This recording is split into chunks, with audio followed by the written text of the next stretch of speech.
Hello friends, welcome PL academy. आज हम civil प्रक्रिया संहिता से इम्पोर्टेंट सेक्शन और इम्पोर्टेंट ऑर्डर देखेंगे।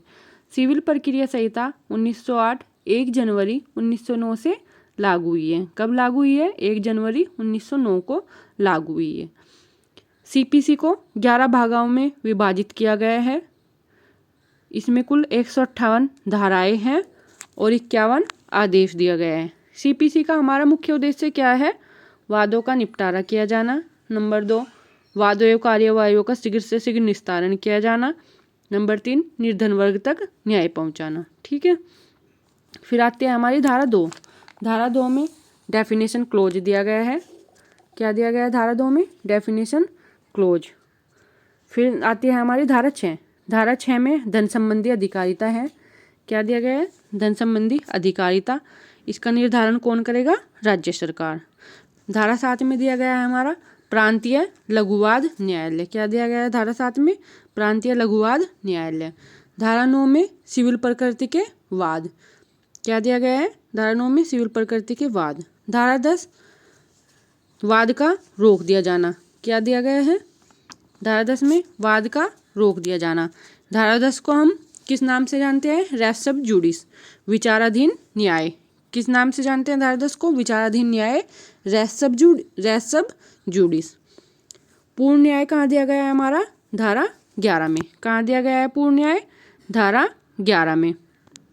धारा 11 को हम रेस जुडिकेटा के नाम से जानते हैं, प्राग न्याय। रेस जुडिकेटा के नाम से जानते हैं। रेस जुडी का मतलब प्राग न्याय। ठीक है, इसका अर्थ क्या है? किसी भी व्यक्ति को एक ही वाद कारण के लिए दोबारा से तंग नहीं किया जाना है, मुकदमेबाजी की समाप्ति हो और न्यायिक निश्चय को सही माना जाना है, रेस जुडिकेटा में कहा गया है। ठीक है, फिर आता है हमारा धारा 12। धारा 12 में दिया गया है अतिरिक्त वाद का वर्जन। क्या दिया गया है धारा 12 में? अतिरिक्त वाद का वर्जन। और धारा 13 में हमारा दिया गया है विदेशी निर्णय की निश्चयात्मकता। क्या दिया गया है धारा 13 में? विदेशी निर्णय की निश्चयात्मकता। धारा 14 में हमारा विदेशी निर्णयों के बारे में उपधारणा की गई है। क्या किया गया है? विदेशी निर्णयों के बारे में उपधारणा। फिर आती है हमारी धारा 15। धारा 15 में वह न्यायालय जिसमें वाद संस्थित किया जाए। क्या दिया गया है धारा 15 में? वह न्यायालय जिसमें वाद संस्थित किया जाए। धारा 16 में वादों का वहाँ संस्थित किया जाना जहाँ विषय वस्तु है। धारा 15 को आर्थिक क्षेत्राधिकार संबंधी नियम और धारा 16 में अस्थावर संपत्ति से संबंधित नियम दिए गए हैं। धारा 16, 17 और 18 में अस्थावर संपत्ति से संबंधित नियम। धारा 16 में वादों का वहाँ संस्थित किया जाना जहाँ विषय वस्तु संबंधित हो, स्थित हो। धारा 17 हमारी दी गई है विभिन्न न्यायालयों की अधिकारिता के भीतर स्थित अस्थावर संपत्ति के लिए वाद। क्या दिया गया है? अस्थावर, जहाँ पर हमारी अस्थावर संपत्ति के लिए वाद। ठीक है, धारा 18 में दिया गया है न्यायालयों की अधिकारिता स्थानीय सीमाएं जहाँ अनिश्चित है।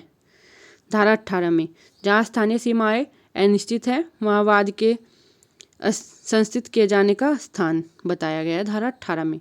धारा 19 में शरीर या जंगम संपत्ति के प्रति किए गए दोषों के लिए प्रतिकर के लिए वाद। धारा 19 में शरीर और जंगम संपत्ति के प्रति किए गए दोषों के लिए प्रतिकर के लिए वाद दिया गया है।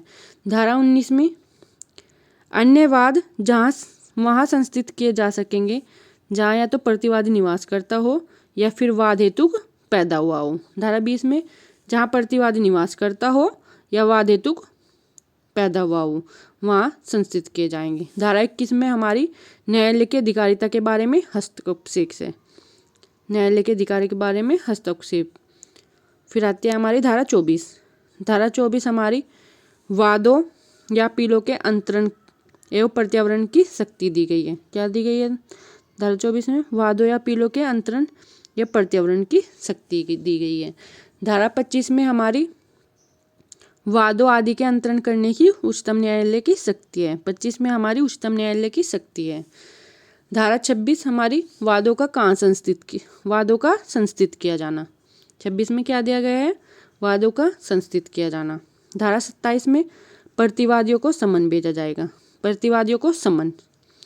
धारा 31 साक्षी को समन। धारा 27 हमारे प्रतिवादियों को समन से संबंधित है और धारा 31 साक्षी को समन। धारा 32 वैयक्तिक्रम के लिए शास्ति। क्या दिया गया धारा 32 में? वैयक्तिक्रम के लिए शास्ति। धारा 33 निर्णय और डिक्री से संबंधित है। किससे संबंधित है? निर्णय और डिक्री से। ब्याज कहाँ दिया गया है हमारा? धारा 34 में। कहाँ दिया गया है ब्याज? धारा 34 में। खर्चे कहाँ दिए गए हैं? धारा 35 में। ठीक है, नेक्स्ट 35 क्या है? हमारी क्या इससे संबंधित है? मिथ्या या तंग करने वाले दावों या प्रतिरक्षाओं के प्रतिक्रियात्मक खर्च, जो खर्च होंगे वो धारा 35 कै में। ठीक है, विलंब कारित करने के लिए खर्च कहाँ दिए गए हैं? 35 कै में। 35 कै में मिथ्या तंग करने वाले जो दावे होंगे उनके प्रतिरक्षाओं के लिए जो खर्च दिए गए हैं धारा 35 में, और विलंब कारित करने के लिए जो खर्च दिए गए हैं 35 कै में। ठीक है, फिर आते हैं हमारी धारा 37। धारा 37 में हमारी डिक्री पारित करने वाले न्यायालय की परिभाषा दी गई है। डिक्री पारित करने वाले न्यायालय की परिभाषा। धारा 38 में हमारी न्यायालय जिसके द्वारा डिक्री निष्पादित की जाएगी। 38 में दी गई है जिसके द्वारा डिक्री निष्पादित की जाएगी। धारा 39 में हमारा डिक्री का अंतरण है। 39 में क्या है? डिक्री का अंतरण। और 40 में हमारा किसी अन्य राज्य के न्यायालय को डिक्री का अंतरण। 37 में डिक्री पारित करने वाले न्यायालय की परिभाषा। 38 में डिक्री निष्पादित की जाएगी। 39 में हमारा डिक्री का अंतरण है और 40 में अन्य राज्य के न्यायालय को डिक्री का अंतरण दिया गया है। नेक्स्ट 44 कै में दिया गया है हमारा वैयक्तिकारी राज्य क्षेत्रों के न्यायालयों द्वारा पारित डिक्रियों का निष्पादन।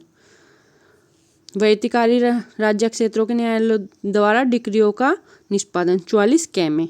45 में दिया गया है हमारा भारत के बाहर डिक्रियों का निष्पादन। क्या दिया गया है 45 में? भारत से बाहर डिक्रियों का निष्पादन। 46 में दिया गया है हमारा आज्ञा पत्र। क्या दिया गया है? परसिप्ट आज्ञा पत्र 46 में दिया गया है। ठीक है, 47 में दिया गया है हमारा वे पर्सन जिनका अवधारण डिक्री का निष्पादन करने वाला न्यायालय करेगा। क्या दिया गया है? वे पर्सन जिनका अवधारण डिक्री का निष्पादन करने वाला न्यायालय करेगा। ठीक है, धारा 51 में दी गई है हमारी निष्पादन कराने की न्यायालय की शक्तियाँ। क्या दिया गया है? क्या धारा 51 में निष्पादन कराने की न्यायालय की शक्तियाँ। धारा 52 में दिया गया है हमारा विधिक प्रतिनिधि के विरुद्ध डिक्री के परिवर्तन। क्या दिया गया है? विधिक प्रतिनिधि के विरुद्ध डिक्री का परिवर्तन धारा 12 में दिया गया है। 52 में। धारा 53 में हमारी पैकृत संपत्ति का दायित्व है और धारा 54 में हमारी संपदा का विभाजन। ठीक है, 53 में पैकृत संपत्ति का दायित्व है और 54 में हमारा संपदा का विभाजन। नेक्स्ट क्वेश्चन, धारा 55 हमारी गिरफ्तारी और निरोध से संबंधित है। किससे संबंधित है? 55 गिरफ्तारी और निरोध से। और धारा 56 धन की डिक्री के निष्पादन में स्त्रियों की गिरफ्तारी या निरोध की अवधि। जहाँ पे हमारी धारा 56 दी गई है, धन की डिक्री के निष्पादन में स्त्रियों की गिरफ्तारी या निरोध की अवधि दी गई है। धारा 56 में हमारी इंपोर्टेंट सेक्शन है। धारा 57 में हमारा जीवन निर्वाह भत्ता दिया गया है। ठीक है, और धारा 58 में निरोध और छोड़ा जाना। धारा 59 में रुग्णता के आधार पर छोड़ा जाना। 55 में गिरफ्तारी और निरोध दिया गया है। 56 में हमारी स्त्रियों से संबंधित है। धन की डिक्री में स्त्रियों की गिरफ्तारी और निरोध की अवधि दी गई है। धारा 57 में हमारा जीवन निर्वाह भत्ता दिया गया है। धारा 58 फिर हमारी निरोध और छोड़ा जाना है। धारा 59 में हमारी रुग्णता के आधार पर छोड़ा जाना है। ठीक है, फिर आते हैं हमारी धारा 60। धारा 60 में दी गई है वह संपत्ति जो डिक्री के निष्पादन के में कुर्क और विक्रय की जा सकेगी। धारा 60 में क्या दिया गया है हमारे? डिक्री के निष्पादन में जो कुर्क और विक्रय की जा सकेगी वह संपत्ति दी गई है। धारा 61 हमारी कृषि उपज को भागते छूट दी गई है, जो कृषि उपज है उस भूमि को हमें छूट दी गई है। धारा 62 में हमारी निवास गृह में संपत्ति का अधिग्रहण दिया गया है। क्या दिया गया है? निवास गृह में संपत्ति का अधिग्रहण। धारा 63 में हमारी कई न्यायालयों की डिक्रियों के निष्पादन में कुर्क की गई संपत्ति, कई न्यायालय ने डिक्रियों के निष्पादन में जो कुर्क की गई है संपत्ति उसके बारे में धारा 63 में दिया गया है। धारा 64 में हमारी कुर्की के पश्चात संपत्ति के प्राइवेट अन्य संक्रमण का शून्य होना। ठीक है। धारा 73 में दिया गया है हमारा निष्पादन विक्रय के आगामों का डिक्रीदारों के बीच अनुपातिक रूप से वितरित किया जाना। धारा 74 हमारी निष्पादन का प्रतिरोध है। क्या है? निष्पादन का प्रतिरोध है। धारा 75 हमारी कमीशन निकालने की न्यायालय की शक्ति है, हमारी बहुत इंपॉर्टेंट सेक्शन है। कमीशन निकालने की न्यायालय की शक्ति कहाँ गई है? धारा 75 में। ठीक है। 77 में हमारा अनुरोध पत्र दिया गया है। क्या दिया गया है? अनुरोध पत्र 77 में। ठीक है। अब आती है धारा 69। धारा 79 सरकार द्वारा या उसके विरुद्ध वाद, सरकार द्वारा या उसके विरुद्ध वाद धारा 79 में दी गई है। धारा 80 हमारी सूचना से संबंधित है। किससे संबंधित है? धारा 80 सूचना से। धारा 81 में हमारी गिरफ्तारी और सव्य उपसंजाति से छूट। क्या दी गई है धारा 81 में? गिरफ्तारी और सव्य उपसंजाति से छूट। धारा 82 में हमारा डिक्री का निष्पादन, ये हमारी इंपॉर्टेंट सेक्शन है। डिक्री का निष्पादन कहाँ दिया गया है? धारा 82 में। अंतराभिवाचीवाद कहाँ दिया गया है हमारा? धारा 88 में। ये भी इंपॉर्टेंट है हमारा। 88 में अंतराभिवाचीवाद दिया गया है। धारा 89 में हमारा न्यायालय के बाहर विवादों का निपटारा कहाँ दिया गया है? न्यायालय के बाहर विवादों का निपटारा 89 में। 91 में हमारा लोक न्यूसेंस और लोक पर प्रभाव डालने वाले अन्य दोषपूर्ण कार्य के लिए वाद दिया गया है। लोक न्यूसेंस और लोक पर प्रभाव डालने वाले अन्य दोषपूर्ण कार्य के लिए वाद कहाँ दिया गया है? धारा 91 में। 91 में। धारा 92 में हमारा लोकपूर्त कार्य है। 92 में हमारा दिया गया है लोकपूर्त कार्य। 94 में हमारा अनुपूरक कार्यवाहियाँ, क्या दी गई है? अनुपूरक कार्यवाहियाँ।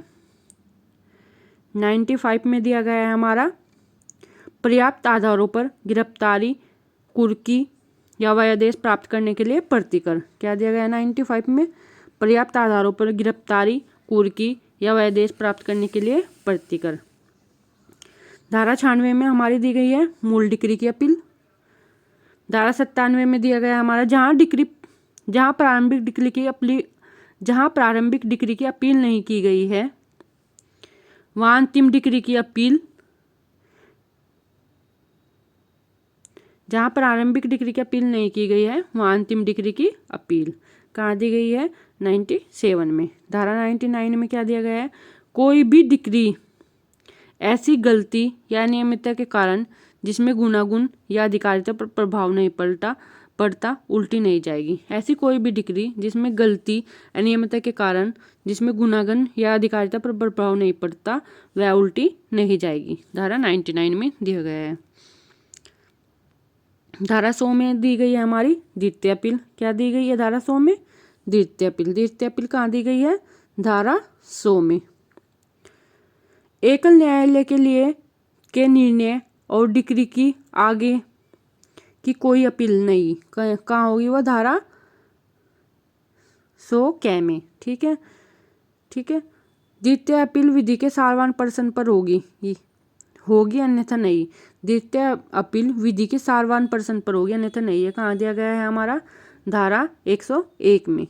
मूलवाद की विषय वस्तु 2500 रुपये से अधिक धन की वसूली के लिए है, द्वितीय अपील नहीं। ये कहाँ दिया गया हमारा? धारा 102 में। ठीक है। धारा 103 में क्या दिया गया है? विवादकों का अवधारण करने की उच्च न्यायालय की शक्ति कहाँ दी गई है?